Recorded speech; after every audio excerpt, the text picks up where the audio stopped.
जो गुलबर्गा के सभी एम्प्लॉय को नमस्ते। हम बीएड विद्यार्थी होराट समिति के तरफ से बात कर रहा हूँ। फिलहाल हम क्या करते हो, बीएड स्टूडेंट्स का 1 साल होने आया, अभी तक रिजल्ट नहीं छोड़े। तो यूनिवर्सिटी का ये नेग्लिजेंसी है, पूरा हर साल ऐसे ही होते आ रहा है। हम यूनिवर्सिटी को जाके जून 13 तारीख को यूनिवर्सिटी में स्ट्राइक बैठ के करीबन 350 लोग बैठे थे। जब यूनिवर्सिटी के वीसी बोले थे इला ನಾವು ಕಳಿಸ್ತೀವಿ ಕಾಲಿಗೆ अभी 15 दिन के अंदर रिजल्ट छोड़ेंगे बोले थे। सर 15 दिन गया, 5 उन्होंने बोले जब से 5 महीना हो गया, अभी भी नहीं छोड़े। एग्जाम होके सर नवंबर में एग्जाम हुआ था, 1 साल आ रहा, अभी तक रिजल्ट नहीं छोड़े। हर बार बोल रहे खाली झूठ बोल रहे। ये सब देखे सर हमारे यूनिवर्सिटी जो हमारे बच्चों के साथ ये कर रहे हैं, अन्याय कर रहे हैं, इसके खिलाफ हम लड़ रहे। अभी भी आप सभी लोग देख रहे हैं, हम हमारा खाली अब हमारा आवाज उठा रहे, फिर भी पुलिस को बुला रहे, नहीं वैन में डालने को तुम्हारे को जाते बोल के ये सब कंडीशन बता रहे। सर हम क्या कानून भंगा होराटा नहीं कर रहे, हमें भी पता है क्यों बोलते हम शिक्षक टीचर होने के लिए हम स्ट्राइक कर रहे हैं। हमें जो बच्चों को हम पढ़ाते वो बच्चा बड़ा होकर टीसी पुलिस ऑफिस सब बनता है।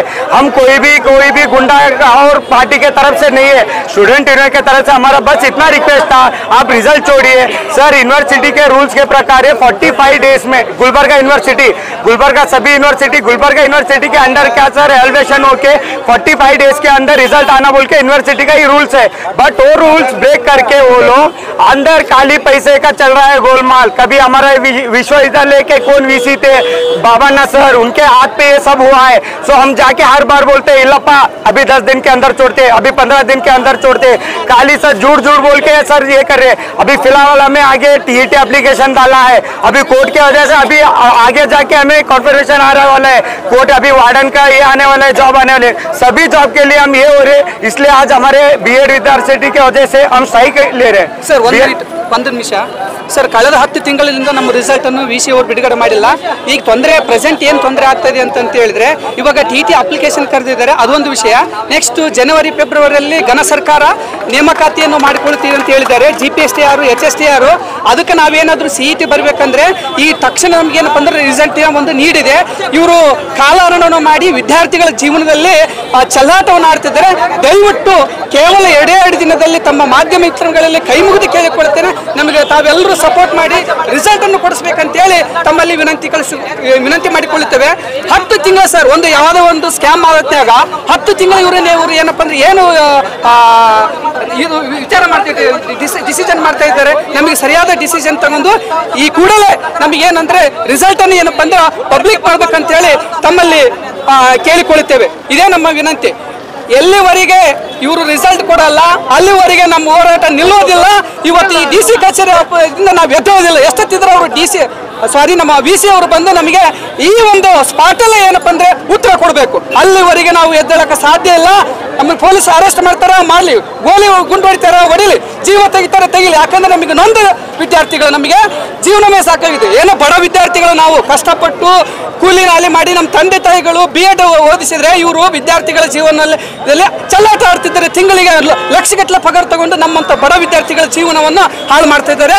ದಯವಿಟ್ಟು ಎಲ್ಲ ಮಾಧ್ಯಮ ಮಿತ್ರಗಳಲ್ಲಿ ನಾನು ವಿನಂತಿ ಮೂಲಕವಾಗಿ ಬೇಡಿಕೊಳ್ಳುತ್ತೇನೆ, ನಮಗೆ ರಿಸಲ್ಟ್ ಅನ್ನು ಕೊಡಿಸಬೇಕು. ಪ್ರತಿ ಸಮಯ ಮತ್ತೆ ಇನ್ನೇನೋ ಮುಂದೆ ಏನಾದರೂ ರಿಸಲ್ಟ್ ಬಿಡ್ಲಿಕ್ಕೆ ಮತ್ತೆ ಒಂದು ಬೃಹತ್ ಹೋರಾಟ ಮಾಡ್ತೀವಿ. ಆ ಸಂದರ್ಭದಲ್ಲಿ ನಮಗೆ ರಿಸಲ್ಟ್ ಕೊಡಿಸಬೇಕು ಸರ್. ನಾನು ನೊಂದ ವಿದ್ಯಾರ್ಥಿ, ಕೊಪ್ಪಳ ಜಿಲ್ಲೆಯಿಂದ ಬಂದಿದ್ದೀನಿ ಸರ್. ನಾವು ತಿಮ್ಮಾಪುರಿ ಸರ್ಕಲ್ ದಿಂದ ಮಿನಿ ವಿಧಾನಸೌಧವರೆಗೆ ನಾವು ಉಗ್ರವಾಗಿರ್ತಕ್ಕಂಥ ಪ್ರತಿಭಟನೆ ಮಾಡಿದ್ದೀವಿ.